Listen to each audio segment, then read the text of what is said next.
الساعة 7 بتوقيت واشنطن، ليس وقت آذان الإفطار بعد.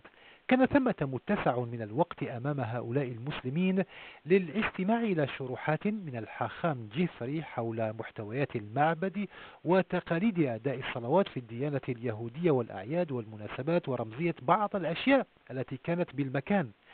تعددت مشارب وأصول المسلمين الذين لبوا الدعوة. أما بين دانيال الأمريكية اليهودية الديانة وخورشيد الأفغانية المسلمة الديانة فقد جسدت أكثر من صورة ودلالة. مسلمون ويهود في نفس الإطار. إنه شعور رائع أن أكون هنا. أعتقد أن هذا ما يحتاجه عالم اليوم. لدينا أشياء كثيرة مشتركة في الدين. الإسلام يعترف باليهودية ونتقاسم نفس الرسل والأنبياء. أعتقد أن هذا التجمع الرائع هو رمز للنهوض بالإسلام والتفاهم بين ديانتين رائعتين. من الخطأ أن نقصي بعضنا البعض، ولهذا السبب لدينا الكثير من المشاكل والتطرف. التطرف بكل أنواعه، سواء إسلامي، يهودي أو مسيحي. إذا كنت متطرف فأنت معتل. لقد قالت خورشيد كل شيء وأنا أوافقها كلية. من الرائع أن يلتقي الناس من الديانتين. تعرفون الشكل العام لهاتين العقيدتين بالعالم، ولكن فقط بالحوار يمكن للناس أن تعرف بعضها بعض ونفهم أننا جميعا بشر.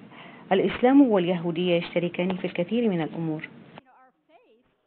الذين لبوا دعوة معبد شالوم رودف جاءوا عن قناعة ومن منطلق فهمهم للإسلام وأهمية التعايش والتسامح في بلد متنوع جدا هو الولايات المتحدة. أحببت هذه المبادرة. الإسلام واليهودية من أصول واحدة، وأنا أؤمن بالحوار. نحن جزء من الإنسانية بالنهاية ونتقاسم نفس المشاعر. اطلعت على التوراة لأول مرة هنا، والتقيت الحاخام جيفري. إنه شخص رائع وشرح لي أشياء عن اليهودية لم أكن أعرفها من قبل. بدأ عمال الكنيس والمتطوعون في توزيع الأكل، فيما لم تبرح المسلمة الأمريكية منها كوثر مكانها، ومنها هي التي كانت وراء تنظيم هذا الإفطار بالاشتراك مع سيدة أمريكية يهودية تنتمي لهذا المعبد. تارة تتحدث منها إلى رجال الأمن، وتارة أخرى تستطلع أوضاع الأطفال ونشاطاتهم، ثم تعود إلى القاعة الكبرى.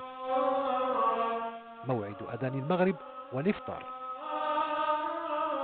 أفطر المسلمون المدعوون وذهب الكثير منهم لأداء صلاة المغرب في قاعة مخصصة بالمعبد، ثم استمرت المراسم بشرح لفريضة الصوم عند المسلمين، فيما استكمل الحاخام جيفري شروحات أخرى، ثم غنى للحاضرين أغاني تحض على المحبة والتآخي.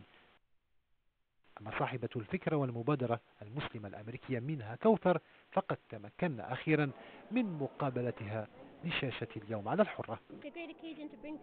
من الرائع أن نتمكن من جمع الناس من الديانتين، ونحن في تنظيمنا جام دي سي نعمل خصوصا جمعهم على مستوى العائلات والأطفال ومن أعمار مختلفة. وأنا كمسلمة أقول أن الرسول محمد صلى الله عليه وسلم كان يحب الأطفال. الأطفال لا يسألون بعضهم عن ديانتهم قبل أن يتصادقوا.